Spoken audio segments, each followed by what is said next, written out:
ஆண்டவருடைய ஆவி என்மேல் உள்ளது, ஏனெனில் அவர் எனக்கு அருள் பொழிவு செய்துள்ளார். ஏழைகளுக்கு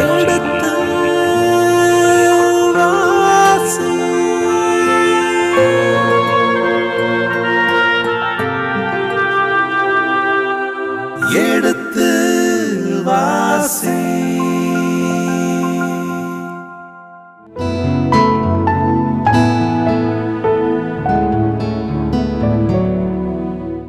இனி இதயங்களே எடுத்து வாசி நிகழ்ச்சியில் சாமுவேலின் முதல் புத்தகத்துடனான விவிலிய விளக்கங்களுக்கு செவிமடுத்துக் கொண்டிருக்கின்றோம். கடந்த பகுதியின் தொடர்ச்சியை இன்று தொடங்குவோம். வாருங்கள் நிகழ்ச்சிகள் செல்வோம். உங்கள் சார்பாக தந்தை அவர்களுக்கு வணக்கம் சொல்லி நிகழ்ச்சியை தொடங்குவோம். வணக்கம் தந்தை அவர்களே.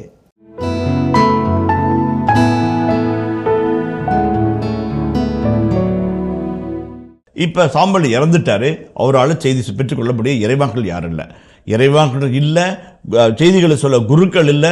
தன்னந்தனியா தேவையில்லை, தடுமாறி நிற்கிறார். தன் வினை தன்னை சுடும். இப்ப என்ன பண்றாரு?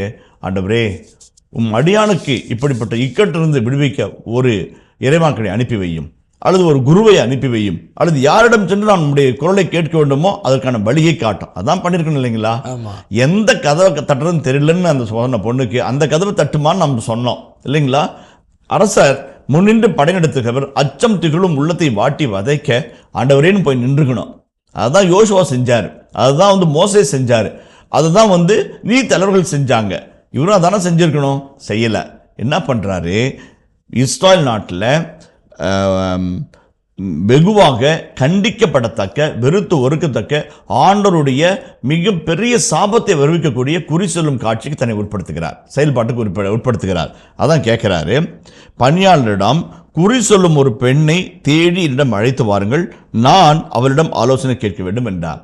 யார்கிட்ட ஆலோசனை கேட்கிறாரு? ஆண்டவர்கிட்ட ஆலோசனை கேட்கணும் இல்லைங்களா? ஆண்டவர்கிட்ட ஆலோசனை கேட்கல. அல்லது கணவன் வழியா பேசும்படி ஆண்டோட மண்டாடணும், மண்டாடலை. ஊரின் தும்பம் வழியா செய்திகளை பெற்றுக்கொள்ளல. அதுக்கான வழிமுறைகளை அவர் நாடி வரல. ஆனால் என்ன பண்ணுறாரு? இந்த எல்லா செயல்பாடுகளும் ஈடேறாத நிலையில் கடவுளுக்கு உகந்தது அல்லாத ஒரு காரியத்தில் அவர் ஈடுபட நினைக்கிறார். எப்படியாவது அவருடைய அச்சத்தில், பயத்தில், திகிலில், திகைப்பில் ஏதாவது ஒரு வகையில் வேவோட்டு கிடைக்காத நினைச்சவர் செய்யக்கூடாத ஒரு காரியத்தை செய்கிறார். இவரே நம்ம வாசிச்ச 1 குறிப்பேடு 10, 13, 14 நாட்டில் அறவே எல்லாத்தையும் அழித்து ஒழித்தார். குறி சொல்கிறவங்க, மை போடுறவங்க, அல்லது எந்த மந்திரிக்காரங்களையும் சூனியக்காரங்களையும் அறவே ஒழிச்சார். அந்த சவுல் இப்போ ஆண்டவருடைய ஆவி இல்லாமல் அச்சத்தில், நடுக்கில், திகைப்பில், தோல்வியினுடைய பயத்தில் குறி சொல்ல ஒரு பண்ணை கூட்டிட்டு வாங்க அப்படிங்கிறார். வேலியே பயிரை மேய்து இல்லைங்களா? அடுத்து பாருங்க, அதற்கு பணியாளர்கள் அவரை நோக்கி, இதோ எந்தோர் என்னும் ஊரில் குறி சொல்லும் ஒருத்தி இருக்கிறார் என்றார்கள். இப்போ என்ன பண்ணிருக்கணும்? நான் தான் எல்லாத்தையும் அழிச்சு ஒழிச்சிட்டேனே, இப்போ ஒருத்தி இருக்கிறாளா அப்படி கேட்கணும். ஆனால் என்ன சொல்றா பாருங்க, 8ஆம் வசனத்தை வாசிங்களேன். சவுல் மாறுவேடமிட்டு வேற்றுடை அணிந்து கொண்டார். அவரும் அவருடன் 2 ஆள்களும் இரவில் புறப்பட்டு அப்பெண்ணிடம் சென்றனர். அவர் அவளை நோக்கி, ஏதாவது ஒரு ஆவியின் துணை கொண்டு நீ குறி கேட்டு சொல், நான் பெயரிட்டு சொல்பவனை எனக்காக எழுப்பு என்றார். இந்த இடத்துல 8ஆம் வசனத்தில் ஒரு மாற்று மனிதரை சவுல் சந்திக்கிறோம். ஆண்டவருடைய ஆவியினால் ஆண்டவருக்கு எதிராக குற்றம் புரிந்தன அப்படி வெட்டி வீழ்த்திய சவுல் எங்கே? ஆண்டவருடைய பெயரால் குறி சொல்பவர்களையும், மைப்போடர்களையும், சூனியக்காரர்களையும், மந்திரவாதிகளையும் அறவே வேறுறுத்த சவுல் எங்கே? இப்போ மாறுவேடம் போட்டு தான் இட்ட கட்டளை தானே மீறுகிற சவுல் எங்கே?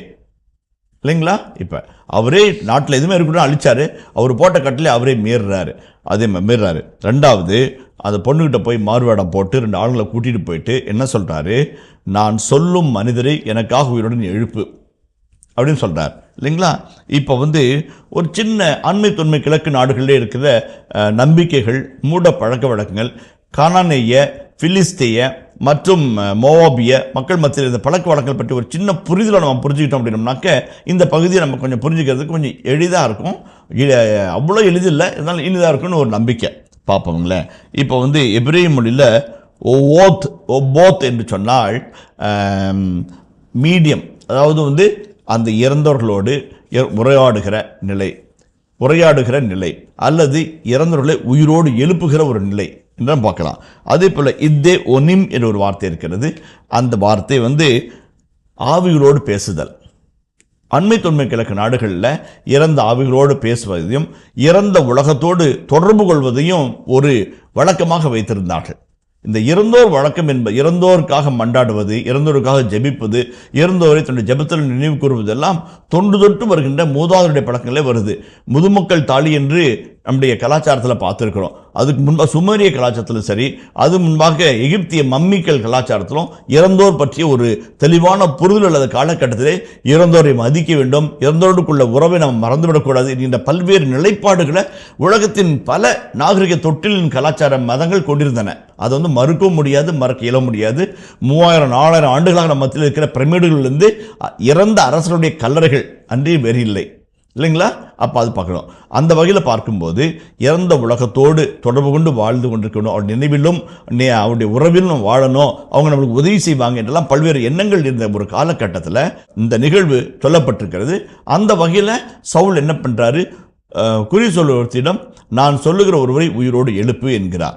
அதான் வந்து சொல்றாரு, எத்தே ஒனிம் என்கின்ற அந்த செயல்பாட்டிற்கு அந்த பெண்ணை கட்டாயப்படுத்துகிறார். இப்போ 9ஆம் வசனத்தை வாசிப்போமே. அப்பெண் அவரை நோக்கி, சவுல் சூனியக்காரர்களையும் குறி சொல்பவர்களையும் நாட்டிலிருந்து துரத்திவிட்ட செய்தியை நீர் அறிவீர். என்னை கொல்லத்தானே இப்பொழுது என் உயிருக்கு கண்ணி வைக்கிறீர் என்றாள். ஐயா, இறந்தவங்களோட இருக்கிறவங்கள உயிரோட எழுப்புன்னு சொல்கிறேன். அதை வந்து அரசு ஏற்கனவே தடை செஞ்சிட்டார். அது சவுல் அரசரை பற்றி உங்களுக்கு தெரியாது, பயங்கரமான ஆள், கடுமையான தண்டனை கொடுக்குறவர். அவர் வந்து அளித்த ஒரு காரியத்தை செய்ய சொல்லி சொல்கிறீங்களே என்று சொல்லி என் உயிருக்கு கண்ணி வைக்கிறீங்களே, இறந்தவர்களை உயிரோடு எழுப்ப சொல்லி என்ன இறந்தவரை போல ஆக்கிடுவீங்களோ, என் உயிருக்கு கண்ணி வைக்கிறீங்களே என்று அழகான ஒரு சூழ்ச்சியோ ஒரு ட்ராப்போ அப்படின்னு நம்ம கேட்குது. அதுக்கு என்ன சொல்கிறாரு? அதற்கு சவுல், வாழும் ஆண்டவர் மேல் ஆணை, இது குறித்து எத்தண்டனையும் உனக்கு வராது என்று ஆண்டவர் மேல் ஆணையிட்டு கூறினார். ரொம்ப அழகான ஒரு காட்சி. யாரை சந்திக்க போகிறாங்க? குறி சொல்கிறவங்க சொல்ல போகிறாங்க. அது யாருடைய பழக்கம்? ஆண்டவரை மறந்த, ஆண்டவரை மறுத்த, ஆண்டுடைய உடன்படிக்கையை ஏற்றுக்கொள்ளாத பிறையினத்து மக்கள்கிட்ட போய் அவர் சத்தியம் பண்ணுறாரு. என்ன சத்தியம் பண்ணுறாரு? உயிருள்ள ஆண்டவரின் மேல் ஆணை, உனக்கு ஒரு தீங்கு ஏற்படாதுன்னு சொல்லி ஆண்டவரில் ஆணையிட்டு சொல்கிறார். இப்போ 3 காரியங்களை நம்ம செய்கிறோம். ஒன்று வந்து குறி சொல்ல போவதும், அல்லது இறந்தவர்களோடு உறவாட நினைப்பதும், மை போட்டு பார்ப்பதும் கடவுள் அருவருக்கத்தக்க ஒரு காரியம் மட்டுமில்லை, சாவுக்கு ஏதுவான ஒரு குற்றம் இல்லைங்களா? சாவுக்கு அவளை அறவே வேறு இருப்பேன்னு சாமி சொல்கிறார், கடுஞ்சனத்தோடு சொல்கிறாரு. அது முதலாவது. இரண்டாவது, ஆணையிட்டு சொல்வதற்கான சட்டத்தையும் விழித்து நம்ம பார்க்குறோம் இல்லைங்களா? புதிய ஏற்பாட்டில் ஏசு சொல்கிறாரு, விண்ணகத்தினோட ஆணையிடாது, அது கடவுளுடைய அரியணை. மண்ணகத்தின் மீது ஆணையிடாது, அது வந்து கடவுளுடைய கால்மனை. ஆணையிடவே ஆணையிடாதீங்க. உங்கள் பேச்சு ஆம்னா ஆம் இருக்கட்டும், இல்லைன்னா இல்லைன்னு இருக்கட்டும் இல்லைங்களா? அதான் இயேசுடைய அழகான நேர்த்தியான ஒரு செயல்பாட்டு தன்மை, ஒரு நீதியுள்ள மனிதனுடைய செயல்பாடு. இப்போ என்ன சொல்கிறாரு? உனக்கு எந்த தீங்கு நேராது, உயிருள்ள கடவுள் மீது ஆணைன்னு சொல்கிறார். இப்போ அந்த ஆணையும் பொய். ஏன்னா உயிருள்ள கடவுள் மீது ஆணையிட்டு உயிரற்ற கடவுளுடைய செயல்பாட்டுக்கு நம்பிக்கை வைக்கிறார். Contradicting himself. அவருடைய ஸ்டேட்மெண்ட்டே ஒரு ராங்கு இல்லைங்களா? அவருடைய ஆட்டிடியூடு ராங்கு, அவருடைய இன்டென்ஷன் ராங்கு. டோட்டலாக ஒரு தோற்று போன, இறை நம்பிக்கையற்ற, அல்லது யாராவது ஒருத்தர் காப்பாற்றுவாங்களா என்று தடுமாறுகிற ஒரு இறங்கத்தக்க நிலையில் சவுல் இருக்கிறத நம்ம பார்க்குறோம். அதனால தான் வந்து உலக புகழ்பெற்ற பிபிலிய பேராசிரியர் ஒருவர் இதை பற்றி பேசும்போது இந்த 28ஆம் அதிகாரத்தில் மிகவும் இறங்கத்தக்க வறிய கேவலமான ஒரு சவுலை நாம் சந்திக்கிறோம் அப்படிங்கிறார். இப்படி இந்த அளவுக்கு இறங்கி போன ஒரு அரசரை வேற எங்கேயும் நம்ம பார்க்க முடியாது என்ற தொனியிலே அவர் அதை குறிப்பிட்டு சொல்வார். ஓகே, அடுத்து வருங்களே. பின்பு அப்பெண், நான் உமக்காக யாரை எழுப்ப வேண்டும் என்று கேட்க அவர் சாமுவேலை எழுப்பு என்று பதிலளித்தார். அப்பெண்ணின் பார்வையில் சாமுவேல் பட்டவுடன் அவள் உரத்த குரலில் கதறி, நீர்தாமே சவுல், ஏன் என்னை ஏமாற்றினீர் என்று சவுலை நோக்கி கூறினாள். அதற்கு அரசர் அவளை நோக்கி, அஞ்சாதே, நீ பார்ப்பது என்ன என்று கேட்க அதற்கு அவள் சவுலிடம், நிலத்திலிருந்து தெய்வ உருவம் ஒன்று வெளிவருவதை காண்கிறேன் என்றாள். அவர் அவளிடம், அதன் தோற்றம் என்ன என்று கேட்க அதற்கு அவள், முதியவர் ஒருவர் எழுந்து வருகிறார், அவர் ஒரு போர்வை அணிந்திருக்கிறார் என்றாள். அவர் சாமுவேல் தான் என்று சவுல் அறிந்து முகம் குப்புற தரையில் விழுந்து வணங்கினார். ரொம்ப இந்த காட்சி வந்து இவ்வளோ வந்து வர்ணனையோடு சொல்வதன் அவசியம் என்ன என்பது பார்த்தோம் என்றால், பிற்காலத்தில் இந்த குறி சொல்வது, மை போட்டு பார்ப்பது, அல்லது வந்து ஆவிகளோடு பேசுவது, இறந்தோரோடு உரையாடப்பட்ட பழக்கங்கள் பரவலாக மக்கள் மத்தியில் இருந்தது என்பதை சுட்டி காட்டுகிறது. ஒரு வழக்கம் நடைமுறையில் இல்லை என்றால் இவ்வளவு யதார்த்தமாய் அக்கு வேற ஆணி வரை படிப்படியாக சொல்லி விளக்க முடியாது என்பது அர்த்தம். இவ்வளோ பெரிய ஒரு செய்தியை இவ்வளோ துல்லியமாக சொல்ல முடியும்னாக்கா அது அந்த மாதிரி பழக்க வழக்கம் மக்கள் அன்றாட இருந்திருக்குது, ரொம்ப இயல்பாக இருந்திருக்குது என்பதனால்தான், இல்லைங்களா? அதான் அது ஒன்று. முதலாவது. இரண்டாவது, இப்படிப்பட்ட பழக்க வழக்கங்கள் இஸ்ராயலில் முழுமையாக தடை செய்யப்பட்டிருக்கிறது என்பதையும் சொல்லப்பட்டிருக்கிறது. முட்புதர் பகுதியில் சொல்லும்போது ஒரு பெண்ணுக்கு 7 கணவர்கள் இருந்தாருங்க. அந்த 7 கணவரும் ஒவ்வொருத்தரும் அவளை மணந்து, அப்போ கேள்வி கேட்குறாங்க, என்ன மறு உலகத்தில் யாருடைய கணவனா மனைவி அவங்க இருப்பாங்கன்னு ஒரு கேள்வி வைக்கிறாங்க. அப்போ கடவுள் என்ன சொல்றாரு? அவர் வாழ்வோரின் கடவுளை என்று இறந்தோரின் கடவுள் அல்ல. இறந்தோர் எல்லாரும் அவருக்கு வாழ்கிறவர்கள் தான், உயிரோடு இருக்கிற எல்லாரும் வாழ்கிறவர்கள் தான். அவர் வாழ்வோரின் கடவுள்னு இஸ்ராயல் மக்கள் ஒரு இறை புரிதலை வச்சிருக்கிறாங்க. அப்படி இருக்கும்போது இறந்தவர்களை எழுப்புதல் என்பது பிற தெய்வங்களுக்கான ஒரு செயல்பாடு. அந்த ஒரு செயல்பாட்டில் சவுல் சிக்கிக் கொண்டிருப்பதை ஆசிரியர் அழகாக சுட்டி காட்டுகிறார். நம்பிக்கையற்ற பிற இனத்தாரை போன்ற கடவுள் பயமற்ற, கடவுள் வெறுக்கத்தக்க, கடவுளின் சின்னத்திற்கு உள்ளாக்கத்தக்க ஒரு செயலை செய்கிறார். சவுல் ஒவ்வொன்றா தப்பா செஞ்சுக்கிட்டே வரார். அதுதான் டிசர்னிங் டு ஹெல் என்று சொல்வார்கள். நீங்கள் தடார்னு நேரத்தில் போய் விழ மாட்டீங்க, கொஞ்சம் கொஞ்சமாக படிப்படியாக ஸ்டெப் பை ஸ்டெப்பாக தான் உள்ள போய் இறங்கி விழுந்து பாதாளத்தில் உள்ள உங்களே நீ முழுக்கிக்குவீங்க. அதுதான் சவுல் செய்கிற மிகப்பெரிய தவறு. அப்போ என்ன சொல்கிறாரு, அந்த பொண்ணு யார் எழுப்பட்டோம் அப்படின்னு சொல்லி கேட்குது. அப்போ நீ சாம்பேலை எழுப்புன்றார். சாம்பேல்ன்றது ஒரு காரண பெயர், பல பேரும் வச்சுருப்பாங்க. அது மாதிரி நிறைய பேர் இந்த பேர் வச்சுருப்பாங்க. ஆண்டிடம் கேட்டின் அதனால் தந்தார் என்று அண்ணால் ஒரு காரண பெயராக சாம்பேல் என்று பெயர் வைத்தார். ஒருவேளை நிறைய பேர் அந்த பேரை வச்சிருக்கலாம். ஆகவே தான் அந்த பெண் சொல்றாரு, பார்வையில் சாமுவேல் பட்டவுடன் அவள் உரத்த குரலில் கதறினாள், நீர்தாமே சவுல் என்று என்னையே ஏமாத்திரேன்னு சொல்லி சொல்றாங்க. அப்போ அந்த சவுல் தன்னுடைய பார்வையில் சாமுவேலை பார்த்தோம்னா, இந்த சாமுவேலா இறைவாக்கினர் ஆச்சே, பெரியவராச்சே என்று அவர் உணர்ந்து கொண்டு, இவரோடு பேசுறது யாரா இருக்க முடியும்? அரசன் மட்டுமா இருக்கு. அப்ப நீ யாரா இந்த சவுலா சொல்லி கேட்கிறார்.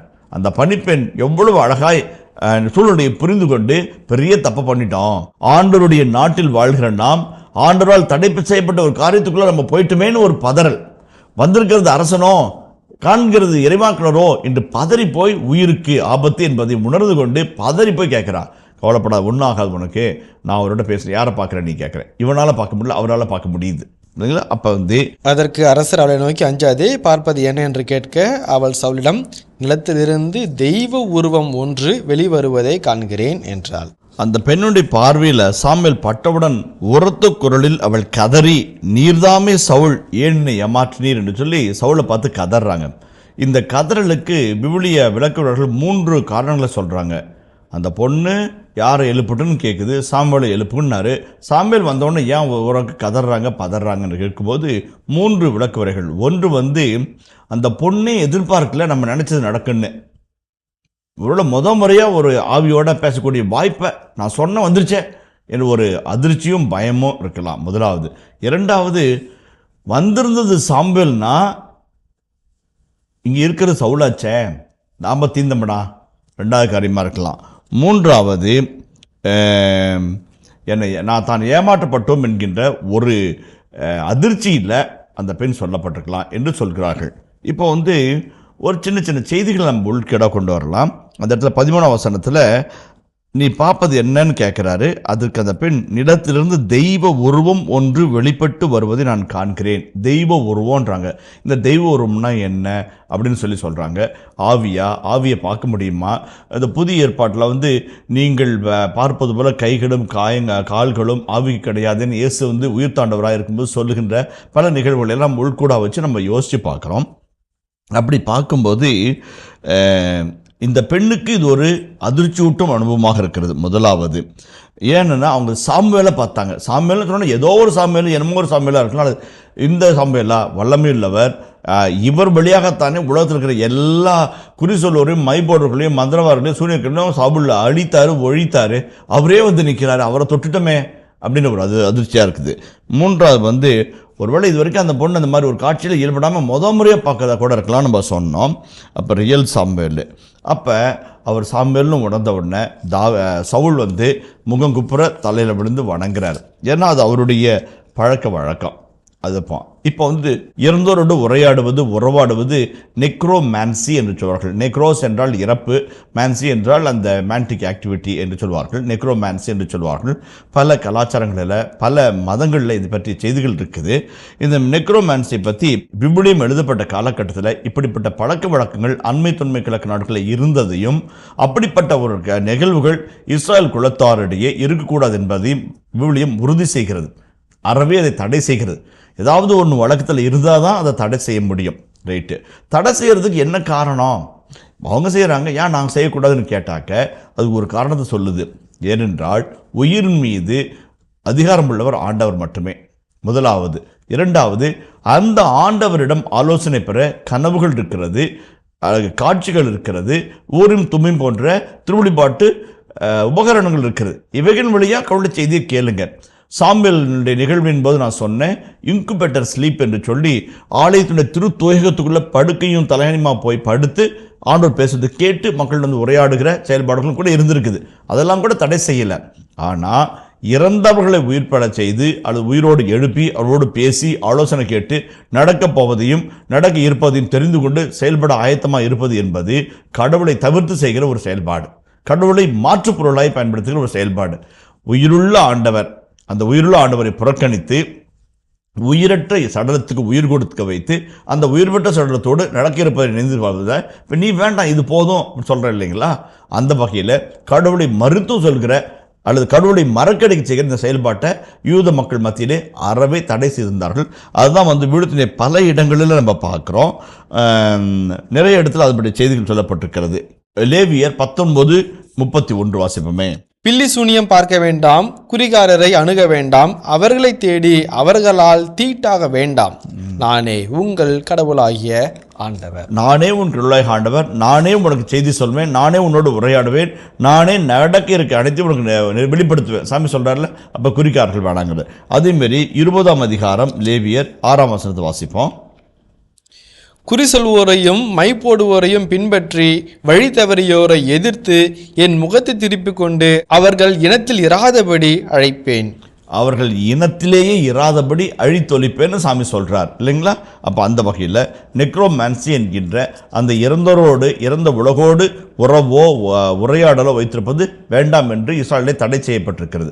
அதனால தான் இந்த பெண் ஒருவேளை தடை செய்யப்பட்டதுக்கு காரணமான சாமியாரை வச்சே நம்மளை வச்சு கடவுள் தண்டிச்சிருவாரோ என்கின்ற ஒரு அச்சத்தில், பயத்தில், பதத்தில் அந்த பெண் பதறுகிறதை நாம் பார்க்குறோம். அதே போல் இந்த நெக்ரோமான்சி என்கின்ற இறந்த உலகினரோடு தொடர்பு கொண்டு வாழ்கிற செய்தி பெறுகிற ஒரு நிகழ்வு எதை மையப்படுத்தி வளர்கிறது என்று சொன்னால், ஒரு மறைமுகமான வெளிப்படுத்த முடியாத அல்லது அநீத வழிகளிலே செய்தியை பெற்று அதுபோல் வாழ்வின் சவாலுக்கு தன்னை தயாரித்துக் கொள்ள நினைக்கிறது.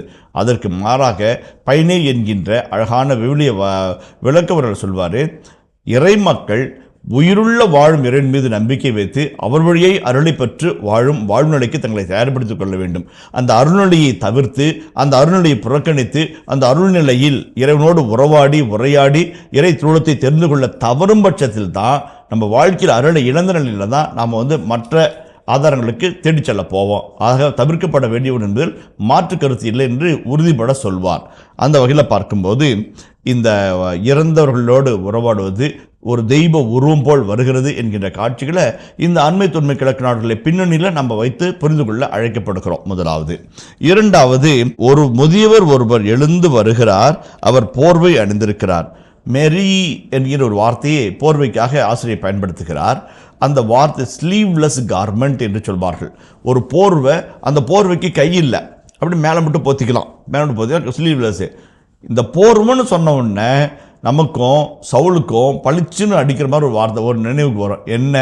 சாமுவேலின் ஆடையை அவர் பற்றி எடுக்க அந்த போர்வை 2 கிழிந்தது. அப்போ சாமுவேல் என்ன சொல்கிறாரு? இந்த போர்வை கிழிந்தது போல உன் அரசை நான் உன்னிடமிருந்து கிழித்தெடுத்து உன்னை விட மேலான சிறந்த ஒருவனுக்கு நான் கொடுப்பேன்னு சொன்ன ஞாபகம் வருது. அந்த வார்த்தையில் ஆசிரியர் நம்ம சவுலினுடைய இறங்கத்தக்க நிலையும் அவருக்கு அறிவிக்கப்பட்ட இறைவாக்கையும் அந்த ஒற்றை வார்த்தையில் நமக்கு நினைவுபடுத்துறாரு இல்லைங்களா? அந்த போர்வையை அணிந்திருக்கிறார். ஏன் போர்வை அணிஞ்சிக்கிறாரு, ஏன் சொல்லணும் என்றக்கான ஒரு காட்சி.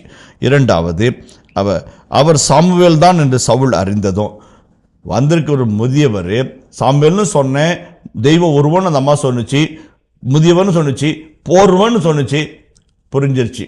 முகம் குப்புற தலையில் விழுந்து வணங்குகிறார் இல்லைங்களா? அதான் அந்த இடத்துல சொல்லப்படுகிறது.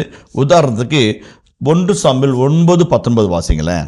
சாமுவேல் சவுலுக்கு கூறியது, நானே திருக்காட்சியாளன், எனக்கு முன்பாக தொழுகை மேட்டுக்கு செல். இன்று நீ என்னோடு உண்ண வேண்டும். உன் உள்ளத்தில் இருப்பது அனைத்தையும் நாளை காலையில் நான் உனக்கு எடுத்துரைத்து உன்னை அனுப்பிவிடுகிறேன். 3 நாள்களுக்கு முன் காணாமல் போன கழுதையை பற்றி கவலைப்பட வேண்டாம், எனில் அவை அகப்பட்டு விட்டன. இஸ்ரேலின் முழு விருப்பம் யார் மீது? உன் மீதும் உன் தந்தையின் வீட்டார் மீதும் அன்றோ? அது 19:20 இல்லைங்களா? 15:1-3 வாசிப்போமே. 1 சாமுவேல் 15:1-3. சாமுவேல் சவுலை நோக்கி கூறியது, ஆண்டவர் தம் மக்களாகிய இஸ்ரேலின் அரசராக உம்மை திருப்பழிவு செய்ய என்னை அனுப்பினார். ஆகவே இப்பொழுது ஆண்டவரின் வார்த்தைகளை கேளும். படைகளின் ஆண்டவர் இவ்வாறு கூறுகிறார், இஸ்ரேலர் எகிப்தினின்று வெளிவந்த போது அமலேக்கியர் அவர்களை வழிமறித்ததற்காக அவர்களை நான் தண்டிக்கப் போகிறேன். ஆகவே சென்று அமலேக்கியரை தாக்கி அவர்கள் உடைமைகள் அனைத்தையும் அழித்தொழியும். அவர்கள் மீது இரக்கம் காட்டாமல் ஆண்களையும் பெண்களையும் பிள்ளைகளையும் பாலகர்களையும் மாடுகளையும் ஆடுகளையும் ஒட்டகங்களையும் கழுதைகளையும் அனைத்தையும் கொன்றுவிடும். இப்போ ஒவ்வொரு முறை சாமுவேலை சவுல் அணுகி இறை திருவுளத்தை கேட்டும்போது திட்டமும் தெளிவுமாக விளக்கி சொல்கிறார். அமலேக்கியருக்கு இப்படி, பிலிஸ்தேருக்கு இப்படி, அம்மோனியர்களுக்கு இப்படி, ஒவ்வொருக்கும் விளக்கமாக சொன்னார். அதை சவுல் உணர்ந்திருந்தார். அதனால தான் அது சாமுவேல்னு சொன்ன உடனே, போர்வன்னு சொன்ன உடனே, முதியவர்னு சொன்ன உடனே, எழுந்து வருகிறார்னு சொன்ன உடனே, தெய்வ உருவன்னு சொன்ன உடனே கண்டுக்கிட்டாரு. முகம் குப்புற விழுந்து வணங்குறார். ரொம்ப அழகாக வணங்குறார். அந்த தெய்வ உருவம் பற்றிய ஒரு சின்ன வார்த்தைக்கு விளக்கு ஊழியர்கள் சொல்லும்போது சொல்லுவாங்க, குழியிலிருந்து ஒரு உருவம் வருகிற மாதிரி. எழுந்து வருகிறதுனா இது குழியிலிருந்து வருது. அப்போ ஒரு வீடியோ சொல்றாரு, இந்த மாதிரி நெக்ரோமான்சி, இறந்தோரோடு உறவாடுகிற இல்லத்தில் ஒரு குழி மாதிரி ஒன்று இருக்கும். அவங்க அந்த ஒரு மந்திரத்தை மாதிரிகத்தை செய்யும்போது அந்த குழியிலிருந்து உருவங்கள் வெளியே வந்திருக்கலாம். அதனால தான் எழுந்து வருகிறது என்ற ஒரு செய்தியை அந்த இடத்துல குறிப்பிடுறாருன்னு சொல்லுவாங்க. இரண்டாவது, தெய்வ உருவம்னு சொன்னால் ஒரு ஏஞ்சிலோ அல்லது ஒரு ஏஞ்சலிக் ஃபிகரோ அல்லது ஒரு ஸ்பிரிட்டோ வர்றதை அந்த தெய்வ உருவன்ற வார்த்தையில் ஆசிரியர் விளக்கி சொல்கிறாரு அப்படின்னு சொல்லலாம். அதே போல் இந்த தெய்வ உருவம் என்பதற்கு எபிரேய மொழியில் எலோஹிம் என்ற வார்த்தையை பயன்படுத்துகிறாரு. ஆசிரியர் இறைவனை பற்றி, யாவே இறைவனை பற்றி சொல்லும்போது எலோஹிம் என்கின்ற பன்மை வார்த்தையில் சொல்லி ஒருமையில் இறைவன் என்று மொழிபெயர்ப்புறாங்க. காட், GOD, காட் G கேபிட்டலில் மொழிபெயர்ப்பு செய்கிறாங்க. இதே பிற தெய்வங்களை பற்றி பேசும்போதும் இதே எலோஹிமை தான் பயன்படுத்துவாங்க. அப்போ G சின்னதாக போட்டு GODSன்னு போடுவாங்க. கடவுள்கள் அல்லது கடவுளர்கள் என்று மொழிபெயர்ப்பு செஞ்சுட்டு இருக்கிறாங்க. அதே ஒரு வார்த்தை தான் தெய்வ உருவத்தை பயன்படுத்துகிறார். இப்போ ஒரு பேகன், யூத மதத்தை சாதாத, யூத இறை கோட்பாட்டுக்கு உள்ளாகாத ஒரு வார்த்தையின் மூலமாக அந்த உருவத்தை அந்த பெண் வழிமொழிகிறாள் என்று விளக்கு வர சொல்கிறாங்க. அந்த வகையில் பார்க்கும்போது 15ஆம் அதிகாரம் 27ஆம் வசனத்தை வாசிப்போமே. சாமுவேல் செல்ல திரும்பிய போது சவுல் அவரது ஆடையின் விளிம்பை பிடிக்க அது கிழிந்தது. அது போர்வை அழகான ஒரு உருகி கொண்டு எல்லாத்தையும் அதில் ஒரு சின்ன நிகழ்வுல அது அழகாக படம் பிடித்து காட்டார். இப்போ முங்குப்புற விழுந்து வணங்குறாரு. ஏன் வணங்குறாரு? அவர் இறைவாக்குன்னு தெரியும், அவருடைய வல்லமை தெரியும், கடந்த காலத்தில் அவர் ஆற்றிய பங்கு புரியும். இவர் தான் நம்மளை அபிஷேகம் செஞ்சார், இவர் தான் பல்வேறு இக்கட்டுகள் நேரமும் சிக்கல் நேரத்தில் நமக்கு ஆலோசனை சொன்னவர். இதெல்லாம் புரிஞ்சு அவர் வணங்குறாரு. இனிய இதயங்களே, எடுத்து வாசி நிகழ்ச்சியில் சாமுவேலின் முதல் புத்தகத்துடனான விவிலிய இறை வசனங்களுக்கு சேமடுத்துக் கொண்டிருக்கின்றோம். இதன் தொடர்ச்சியை மீண்டும் அடுத்த பகுதியில் பார்ப்போம். அதுவரை இணைந்திருங்கள். இயேசுவுக்கே புகழ், இயேசுவுக்கே நன்றி, மரியே வாழ்க. சவுல் முறையாக தன்னோட ஆண்டவர் இல்லைன்றதை அறிக்கையிடுறாரு, சொல்கிறாரு. இவன் செய்ய தவறுனா அவன் செய்யறாரு இல்லைங்களா? அப்போ கடவுளுடைய வழி நடக்கிறவர் யார், கடவுள் நடுவில் நடக்காதவர் யார், கடவுள் வழியில் நடக்காமல் கீழ்ப்படி நடக்கிறவங்களுக்கு என்ன தண்டனை, கடவுள் வழியில் நடந்து கீழ்ப்படுவர்களுக்கு என்ன வாழ்வு என்பதை அழகாக வாழ்வும் சாவுமாக, நன்மையும் தீமையுமாக